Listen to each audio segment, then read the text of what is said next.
రంగారెడ్డి జిల్లా కొత్తూరులో గంజాయి చాక్లెట్లు కలకలం రేపాయి. ఓ స్కూల్ సమీపంలోని పాన్ డబ్బాలో చాక్లెట్ల పంపిణీ స్థానిక ప్రజలను భయభ్రాంతులకు గురిచేసింది. చాక్లెట్లు తిన్న విద్యార్థులు క్లాస్ రూంలో వింతగా ప్రవర్తించారు. అనుమానం వచ్చిన ఉపాధ్యాయులు పోలీసులకు సమాచారం ఇచ్చారు. పాన్ డబ్బాపై దాడి చేసిన ఎస్ఓటీ పోలీసులు ఒడిశాకు చెందిన ముగ్గురితో పాటు 8 కేజీల చాక్లెట్లను స్వాధీనం చేసుకున్నారు. చాక్లెట్లలో గంజాయి కలిసినట్లు పోలీసులు ప్రాథమికంగా నిర్ధారించారు.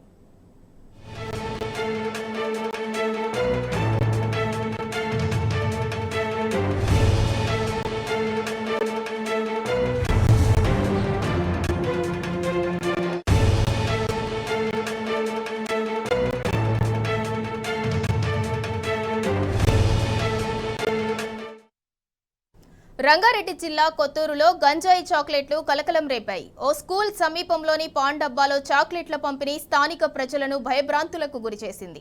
చాక్లెట్లు తిన్న విద్యార్థులు క్లాస్ రూంలో వింతగా ప్రవర్తించారు. అనుమానం వచ్చిన ఉపాధ్యాయులు పోలీసులకు సమాచారం ఇచ్చారు. పాన్ డబ్బాపై దాడి చేసిన ఎస్ఓటీ పోలీసులు ఒడిశాకు చెందిన ముగ్గురితో పాటు 8 కేజీల చాక్లెట్లను స్వాధీనం చేసుకున్నారు. చాక్లెట్లలో గంజాయి కలిసినట్లు పోలీసులు ప్రాథమికంగా నిర్ధారించారు.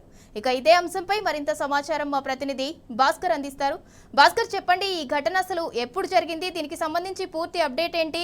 అండ్ అలాగే చాక్లెట్స్ తిన్న విద్యార్థులు కూడా వింతగా ప్రవర్తించారు. మొత్తం దీనికి సంబంధించి అప్డేట్ ఇవ్వండి. రంగారెడ్డి జిల్లాలో దారుణం చోటు చేసుకుంది. షాద్నగర్ నియోజకవర్గం కొత్తూరు మండలంలో గంజాయి చాక్లెట్ల విక్రయం కలకలం సృష్టించింది. కొత్తూరు మండల కేంద్రంలోని ప్రభుత్వ ఉన్నత పాఠశాలలో విద్యార్థుల ప్రవర్తనలో మార్పు కనిపించడంతో పాఠశాల ప్రధాన ఉపాధ్యాయుడు అంగోర్ నాయక్ జిల్లా విద్యాశాఖ అధికారికి స్థానిక పోలీసులకు కూడా ఫిర్యాదు చేశారు.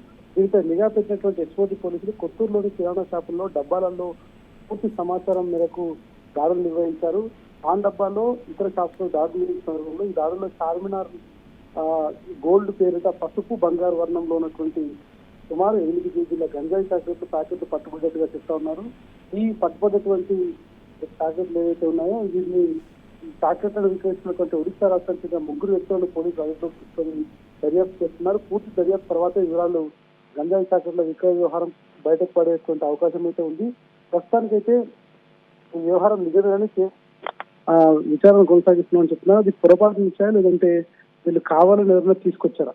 ఇదైతే పూర్తిగా క్లారిటీ రావాల్సినటువంటి అవసరం కనిపిస్తుంది. క్లారిటీ వచ్చిన తర్వాత దానిపైన ఇన్వెస్టిగేషన్ చేసే పరిస్థితి ఉంటుంది. తర్వాత ఇప్పుడైతే విద్యార్థుల పరిస్థితి కొంత నిలకడగా ఉంటుంది రావడంతో గంజాయిని ఎక్కువ మోతాదులో చాక్లెట్ రూపంలో తీసుకుంది కాబట్టి కొంత ప్రాణానికి ఏం ప్రమాదం లేదు. ఎక్కువ మోతాదులో లేదు కాబట్టి కేవలం తక్కువ మోతాదులోనే అది ఉంది కాబట్టి పిల్లలు దాన్ని ఇమ్యూనిటీ పవర్ ఎక్కువగా ఉండడం దాన్ని చేసుకున్నారు. కానీ అది ఒక్కసారిగా బాడీ పైన రియాక్షన్ కావడంతో పూర్తిగా అంటే వింతగా ప్రవర్తించి మత్తులోకి వెళ్తున్నట్టుగా మాట్లాడిన మాటలే మళ్ళీ మాట్లాడుతూ పదే అంటే ఇట్లా ఒక స్థిమితంగా ఉండకుండా పూర్తిగా ఊగిపోతున్నటువంటి మత్తులో ఉన్నటువంటి పరిస్థితి అయితే కనిపిస్తుంది. ప్రస్తుతం అందరికీ ప్రాథమిక చికిత్స అందిస్తున్నారు. దీనిపైన జిల్లా వైద్యాధికారి పోలీసులు కూడా ఇన్వెస్టిగేషన్ కొనసాగిస్తున్నారు. ఇన్వెస్టిగేషన్ తర్వాత పూర్తి వివరాలు బయటపడే అవకాశం కనిపిస్తోంది. సింధురా.